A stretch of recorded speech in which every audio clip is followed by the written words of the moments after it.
Okay, we're starting off Mem Gimel Amud Aleph, the first line of the top of the Yamud. The Gemara here is in the middle of discussing all the psukim that it says by Para Aduma. It goes through the Seder of the psukim of the Parsha. And it started before on Daf Mem Beis Amud Beis. Ulla goes through all the psukim. And he starts saying an interesting thing, that when you look at the psukim there in the Parsha, some of them, the previous pasuk and then the following pasuk, they don't go together. Like one pasuk is sort of uprooting of the mashmas of the previous pasuk, and sometimes you have the pasuk that follows that's actually continuing with the halacha that it says in the previous pasuk.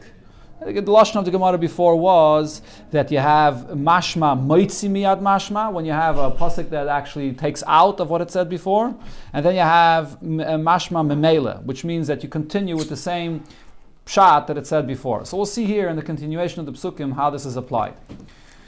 V'shachat oisa. So it says regarding the para aduma that you should shecht the para aduma. What do you learn out from oisa? That you should shecht it. You have to shecht the para aduma alone, and you don't shecht another para together with it. I saw Mefarshim say that this means that you're actually doing the shechita of two animals at the very same time, when you're using a very long knife and shechting them together. It doesn't refer to shechting one and then the other, because that's not ima. If you're going to use a very long knife to shecht both together, that's what the pasuk is coming to exclude. Then it says that the shechita should be done lefanov, in front of him. What does this mean? V'shachat oisa lefanov. So here the Gemara brings the two interpretations that we had before between Rav and Shmuel. Rav, according to Rav's opinion, what this is teaching me is that Elazar HaKohen is the one that shechts it, but it says lefanov, even though he's doing it, because it's telling him that he should pay attention to what he's doing and he should not take his mind off of the para aduma and not let it become tummy and so on. L'Shmuel, according to Shmuel, what does the word lefanov teach me? Sheyehezar shaychet. Because it says lefanov, we know that the zar, someone else, is doing the shechita, ve'elazar roya, and it's in front of Elazar. He's the one that sees the shechita being done. From here, Shmuel learns out that by para aduma, a zar is the one that does the shechita. Continuing, the pasuk says over there, "V'lokach Elazar HaKohen midama betz boy." The Elazar HaKohen has to take from the blood with his finger, and then he's going to spray it towards the Beis Hamikdash. So what is the pasuk here teaching me when it says that Elazar HaKohen is the one that does this? So Lishmuel, according to Shmuel, la hadurei la Elazar. Here the pasuk is telling me that we're returning it to Elazar. Before it said that it's lefanov, that someone else does the shechita, and now it's saying no, that Elazar is the one that takes the blood. Rav, according to Rav, that Elazar is the one that did the shechita as well. So really, it was not necessary for the Torah to say again Elazar HaKohen. It already said before Elazar HaKohen to exclude everyone else. So if it just says v'lakach, I know that it's talking about Elazar HaKohen. So therefore, here you have a double miyut. It says by the shechita Elazar, and then here it says a second time Elazar HaKohen. And the rule is ve'ein miyut achamiyut ela l'rabbis. When the Torah writes a double miyut, it only comes to actually add and include. And here what it's saying is the afila kohen hedyet, that even a kohen hedyet could do the zrika of the dam. So the shechita has to be done through Elazar HaKohen, but then when it says a second time another miyut, it's coming to say that it could be done even through a kohen hedyet. The pasuk continues further, v'lokach HaKohen eitz erez ve'ezav v'shni seilas. So the kohen is going to take this eis erez and the ezav and the shni seilas that's going to be thrown into the fire of the para aduma. So what is the pasuk here coming to tell me when it says HaKohen? Lishmuel, according to Shmuel, that says that the shechita does not have to be done through Elazar. But then it says that taking the blood does have to be done through Elazar. So now when it says Kohen, what is it coming to say? The afila b'kohen hedyet. Here it's coming to say that it can be done even through a kohen hedyet. Rav, according to Rav, no, it's not coming to say that only this could be done through a kohen hedyet, because according to Rav, even the blood, the taking of the blood could also be done through a kohen hedyet. So why does it have to say again kohen? So itztrich, it has to tell me again that the eitz erez and the ezer and the shni telah should be done through a kohen. Why? Solke daita chamina. Otherwise, I would think to say kiven the lav gufi the paraninu, since these are not part of the body of the para aduma itself. Loyle boy a kohen. It wouldn't be necessary to have a kohen to bring these things. Kamash malam. Therefore, the pasuk has to specifically say that even this as well is done through a kohen. So Rashi here points out that the difference between Rav and Shmuel is what the Gemara is one of the places where what the Gemara was saying before. According to Shmuel, when the pasuk writes HaKohen, it's coming to uproot from what it said before. Before it said that it has to be done specifically through Elazar HaKohen. And now the pasuk is coming to say ha-kayin, that this can be done through any kayin, even a kayin hedyet. According to Rav, it's not coming to uproot what it said before. Adarab, it's coming to continue. That just like before it could be done through a kayin hedyet, this as well could be done through a kayin hedyet. So this is one of the examples of that concept, the difference here. The pasuk continues, v'chibes begodav ha-kayin, that the kayin washes his clothing. So why does it have to say ha-kayin? Again, we know we're speaking about the kayin here. B'kihunai. What it's coming to say is that the kayin has to be with his big day kuhuna. When he does this avodah of the para duma, even though it's outside the Beis HaMikdash, he might think that he doesn't have to wear the big day kuhuna. So it says ha-kayin, that he has to wear the big day kuhuna. Then it says v'tamei ha-kayin ad ha'arev, in the same pasuk, that the kayin, he goes to the mikveh and then he has to wait until at night. So why does it have to say again ha-kayin? We know it's the kayin. So over here it's coming to tell me that kayin b'chihunai l'dairis, that the kayin that's doing the Aveda has to be wearing the big day kohuna even in the future generations when you make the paradum. It's not only for that generation, it's even for other generations as well. So now the Gemara explains this. Ha niche. It's well understood why we need a pasuk to teach this to me. Leman da'amar, according to the opinion that says l'dairis b'kayin hedyet, that in all future generations, who's the one that does the Aveda? It's the kayin hedyet, shaper. So that makes sense. But there was another opinion that was quoted before in the end of Mem Beis Amud Beis. So there's one opinion that says that l'dairis, that in future generations it's actually different than it was the first time, but kayin gadol. If it doesn't need a kayin, if it doesn't need a lazar zgan kayin, who does the aveda of the paraduma? The kayin gadol himself. And the reason is that man damar, as Rashi brought before, the Gemara says you learn out from chukka from Yom Kippur that it has to be dafka the kayin gadol. So if so, the Gemara asks, hash the kayin gadol being on? If the pasuk is saying that we need to have a kayin gadol, it's not even enough to have any kayin. You must have the kayin gadol. And so in other words, in the future generations, we're sort of more machmer than the first time. The first time a lazar kayin does it, or some parts a kayin hedyet does it, and there it requires to wear the big day kohona. So in the future generations, if we're being more machmer and we require specifically the kayin gadol, b'kihuna mibaya. So needless to say that he has to wear the big day kohona. If you see that the Torah is being more stringent, more specific, for sure it's self-understood that you need a big day kohona. So the Gemara says, you're right.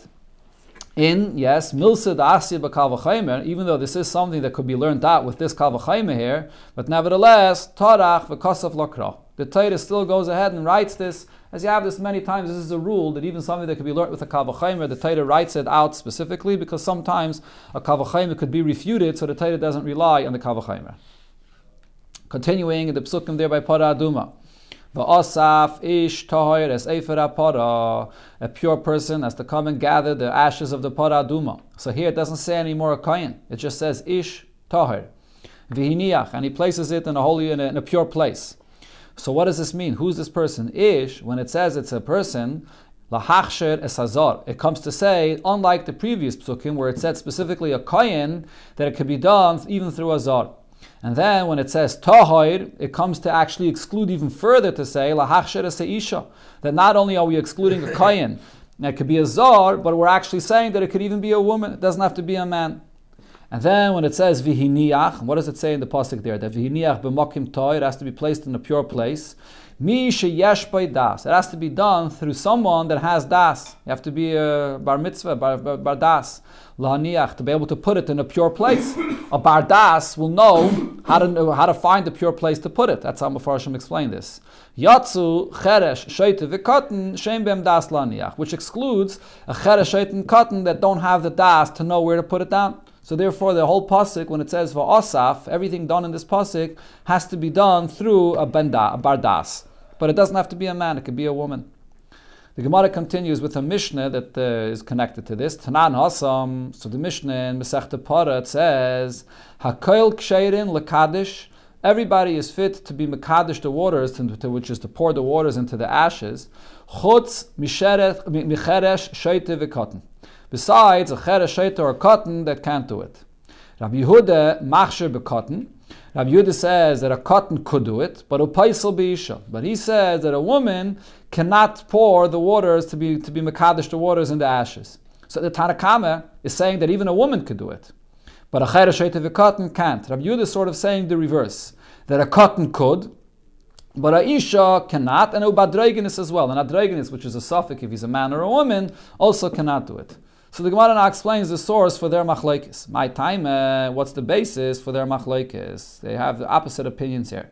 So we continue in the psukim over there to see how we interpret this. So the pasuk there says, "V'lokchu latome me'afar serefes achatos." So you gather for the person that's tame from the ashes of the chatos, and then you're going to pour the water inside.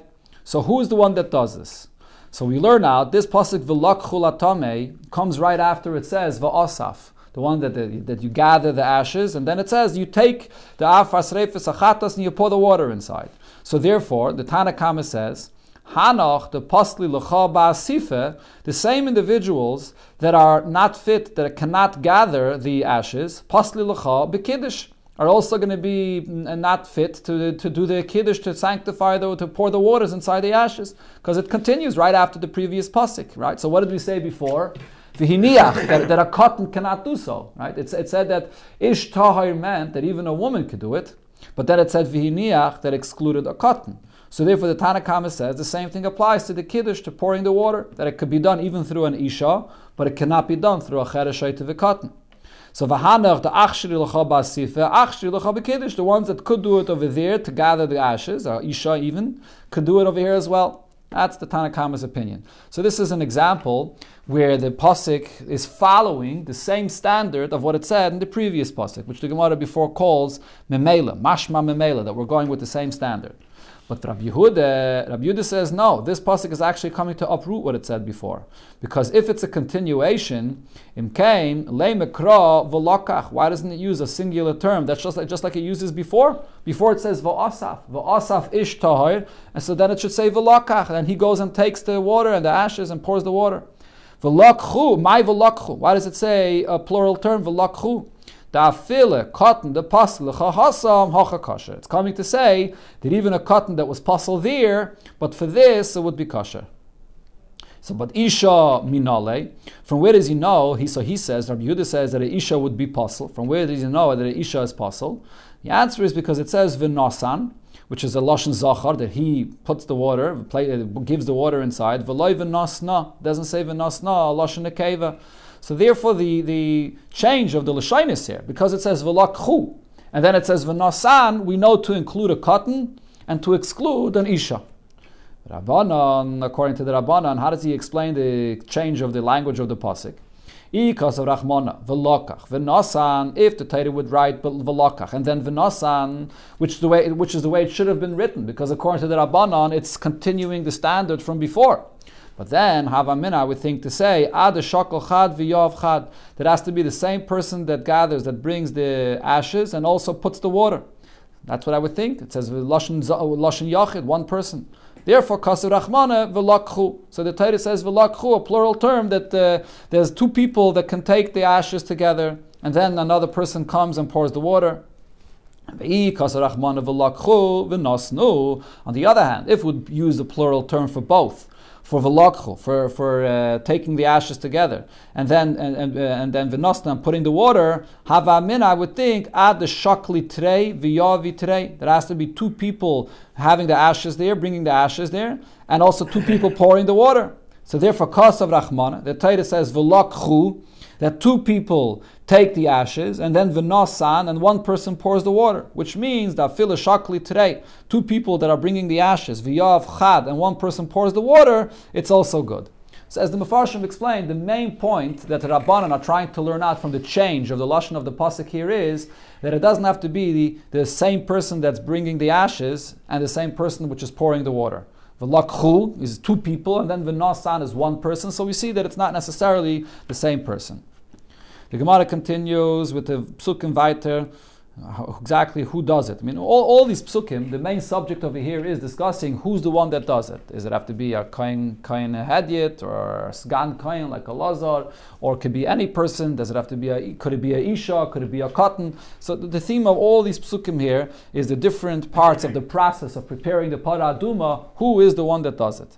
So now we come to the next part of the process. V'lokach ezoiv, you take the ezoiv, some kind of a grass, v'taval b'mayim, and you dip it into the water. And who does this? Ish tahir. One that does this is an ish tahir. So who is this ish tahir? So these are extra words because it already said before, v'asaf ish tahir. So when it says now, ish tahir, what is it coming to say here? So l'Rabbanan, according to the Rabbanan, now when the Torah says ish tahir, it's coming to say ish v'loy isha, that it has to be specifically a man and not a woman. In other words, not like before, where ish tahir, we said that tahir includes a woman, but here if the Torah repeats it again, it's coming to exclude a woman.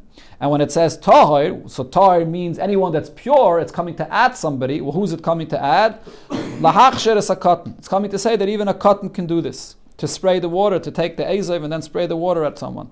Well, Rabbi Yehuda, according to Rabbi Yehuda, it's going to come out different. Ish v'loy cotton. Ish means that it has to be a man and not a cotton. And tahir is lahachsher es isha. And tahir comes to be machsher and isha. In other words, the way we learn this is, whatever we learned before, over here it's going to be the opposite. Because the Torah, when it writes ish tahir, it's extra. So it has to be opposite from the way it was before. So before, what was the Tanna Kama's opinion? The Tanna Kama said that a isha could be the one to pour the waters inside. In other words, to mix the water with the ashes. A isha could do it. And a cotton, a cheresh of a cotton cannot. That's the Tanna Kama's opinion. So therefore now when it says ish tahir again, we're going to say that it means actually the exact opposite. That over here, ish tahir comes to say that isha cannot do it, and a cotton could do it. According to Rabbi Yehuda, it was exactly the reverse.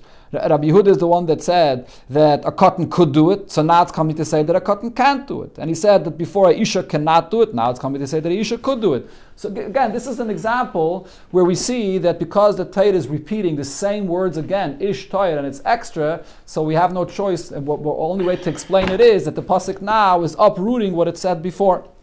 But the Gemara asks on this, Meisvei, ask you a question, because it says in the Mishnah in Paraduma by Masechta Parah, Hakoil Ksheir and Lahazis. Anybody could be the one to spray the waters of the Paraduma at someone that's tummy. Chutz mitumtum v'adregenis v'isha. Besides a tumtum, adregenis, and a isha, they are a suffix. They might be an isha, so a woman cannot do it. And then it says even a cotton could also spray the waters. V'cotton sheyesh b'das. A cotton, according to most opinions, you're going to see yesh that he has das. Isha misayatoi, a woman could help him out to do this, but really the cotton is the one that's doing it, and the spraying of the waters could be done through a cotton. So this is like the opinion of the Rabbanon, and Isha misayatoi umaze, and the cotton could spray the waters. The reason why the cotton still needs das, it can't be a cotton which is very young, that has no idea what he's doing, because the spraying of the waters has to be with the kavana to be matayah the person. So he has to have das. But the isha is misayata yomaz, and he can spray the waters. So what does it say in this Mishnah? That the only one that cannot spray the waters of the Para Aduma is a isha, which was like the opinion of the Tanna Kama. V'loy palig Rabbi Yehuda, and we don't see that Rabbi Yehuda argues on this. We just said that according to Rabbi Yehuda, a isha cannot do it. But here we don't see that Rabbi Yehuda argues on this.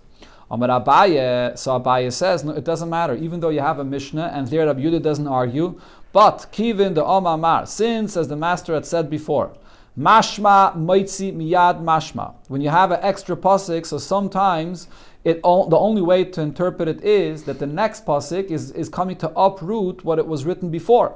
Umashma memela, and sometimes the pasuk is coming to continue the standard that it said before.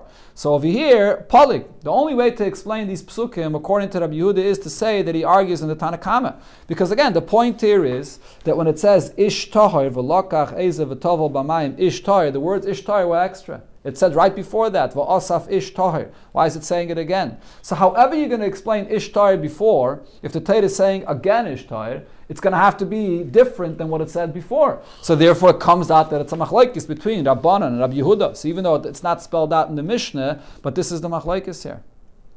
The Gemara continues with the next psukim by Paraduma, v'hiza hatoir alatome, that a person that's tired sprays the water on someone which is tome.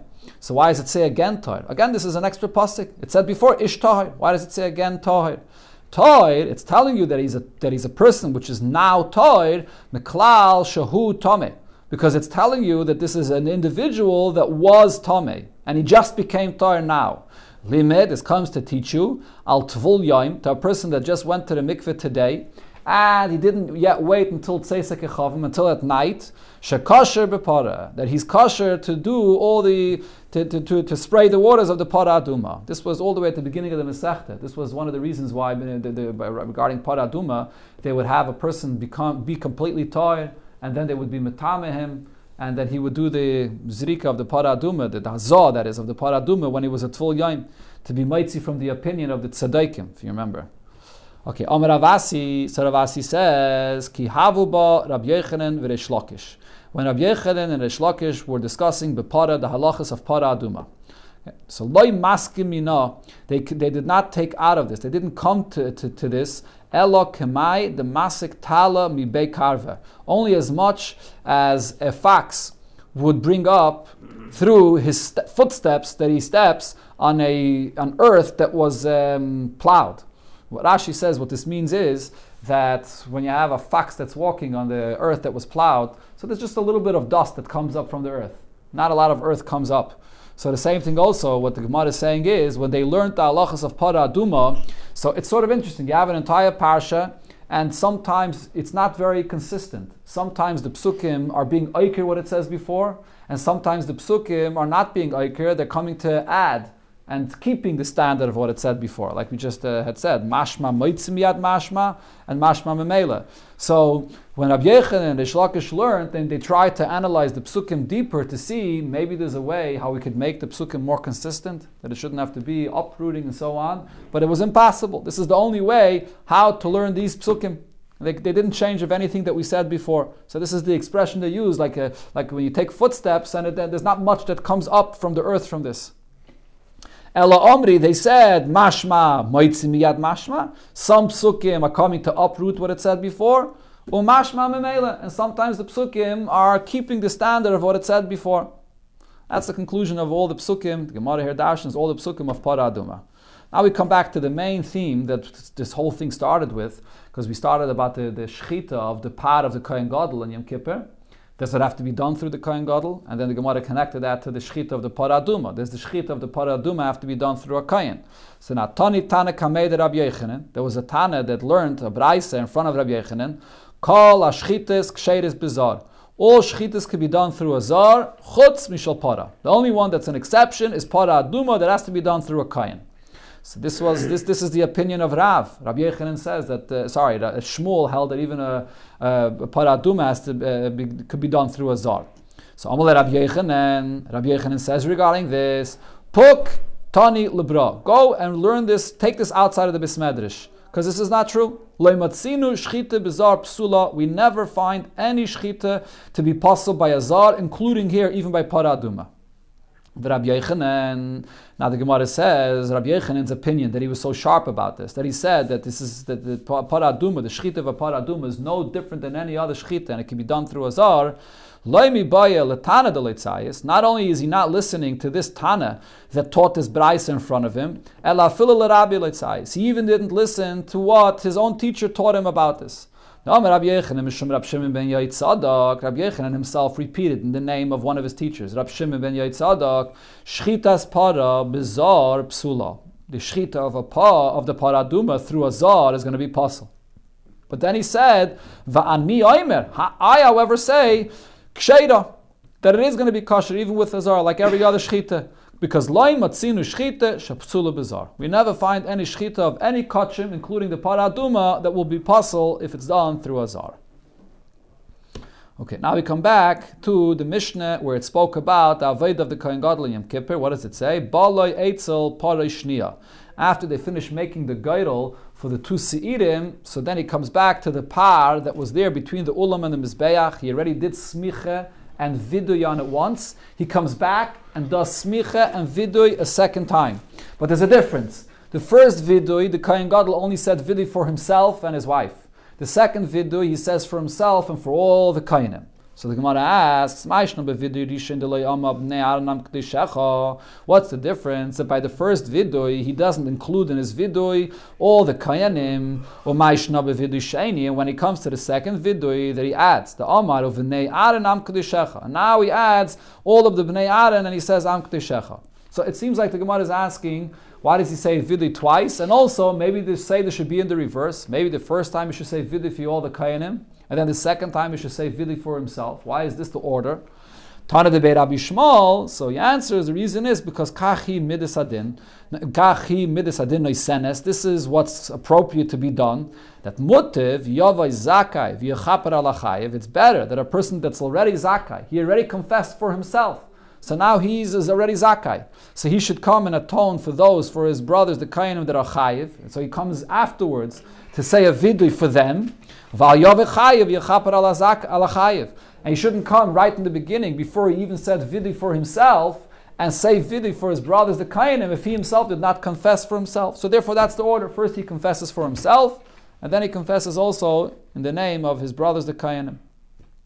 So now we continue the Mishnah with the Aveda of the Kohen Gadol. So after he says the vidui on this par, so shachta, he shechts this par, the par of the Kohen Gadol, v'kibel b'mizrak, and he receives the blood in the bowl that he received the blood as damai and the blood. So it's interesting. The Mishnah here says the lashon of shachta. Mefarshim point this out because in the previous Mishnah by the Karban Tamid, what was the lashon that said again? Kartzai. Right? The kartzai means that he just gives a slit to throat, but he doesn't complete the shechita, because he has to accept the blood, so someone else completes the shechita. Here in the Mishnah it says shachtai. So some Rishonim say it uses the general term shachtai, but it also means that he only starts the shechita like before. But other Rishonim say that no, over here he has to do the entire shechita, because before it was talking about the tamid, which is not the unique part of the Kohen Gadol for the day of Yom Kippur. But over here, because this is the part from Kohen Gadol and Yom Kippur, so he has to do the entire shechita. So then what do you do with this blood? You give it to a kohen that's going to be mixing this blood, and where does he stand? Where does he put it? On the fourth row of the tiles by the heichal. The Beis Hamikdash had the floor tiles of shayish, of marble tiles, and there was different rows of these tiles, and it was placed specifically by the fourth tile of the heichal.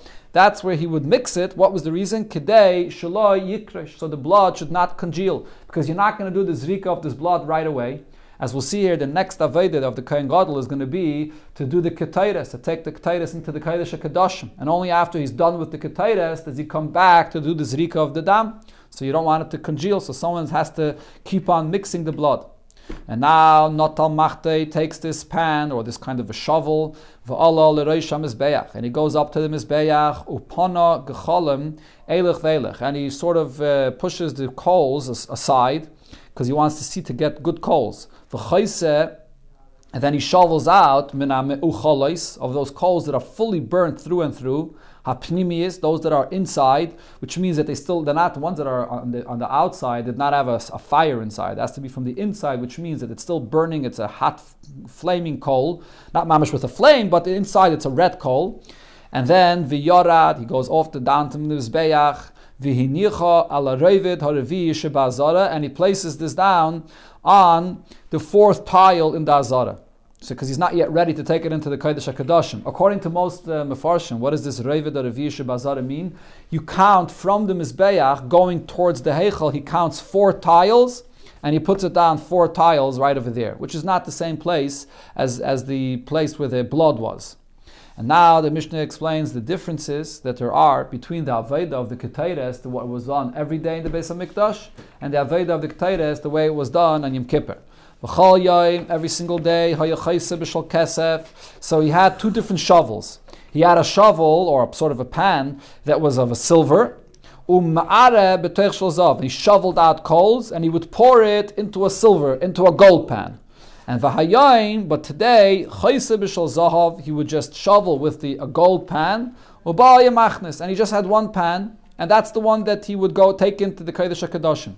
As we'll see in the Gemara, a lot of these distinctions here between every day and Yom Kippur is based on one simple thing, that we don't want to overwork the Kohen Gadol on this day because he has to do all the Aveda himself and he's fasting, so therefore we make it easier for him. So here as well, he shouldn't have to have 2 different pans in his hands. He has 1 gold pan, and that's the one that he goes into the Kodesh HaKadoshim with. B'chol yom every day, chayse b'shal arbas kavin. So he shovels out 4 kavin, and he pours out into the other pan, which was l'teich shleishes kavin, which was only 3 kavin. But today, he has this one pan that was only had the amount of 3 kavan in it, and that's the one that he brought in. Rabbi Yossi says, no, the measurement was different. Every day he would measure out with one which is a saw, which is 6 kavan, and then he would pour it into the gold pan, which was only from 3 kavan. And today it's done just with one pan, which is of 3 kavan. And that's the one that he brought it into the Kodesh HaKadoshim. Another difference, every day the material and the thickness of this shovel that he used was heavy. Today it was made with a thinner material that it should be done light for the Kohen Gadol. Every day, the handle of this shovel was short, and he had to hold it in his hand and balance it and hold it in his hand. And today, the handle of this shovel was made long, so it shouldn't just be in his hand, but it also sticks out, and he could also balance it with his elbow to hold it in position, so it should be easier for him. There's another distinction. Where am I holding over here? Every day, the gold, the material of this gold, of the shovel, was a yellow gold. And today it was a redder gold. It was a darker, more expensive gold. Divrei Rab Menachem. This is Rab Menachem's opinion.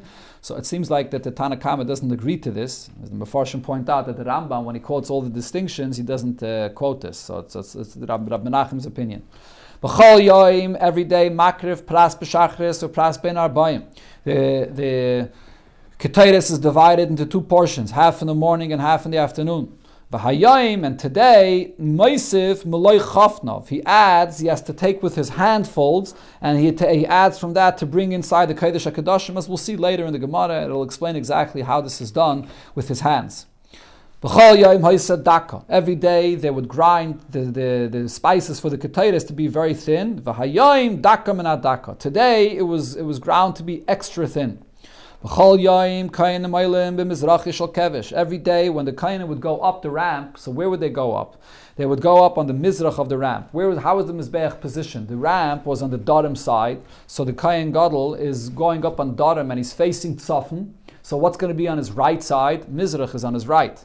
So when a Kohen goes up the mizbeach, he always has to turn right. So therefore he goes up on the ramp towards the right of the ramp. It was quite a wide ramp.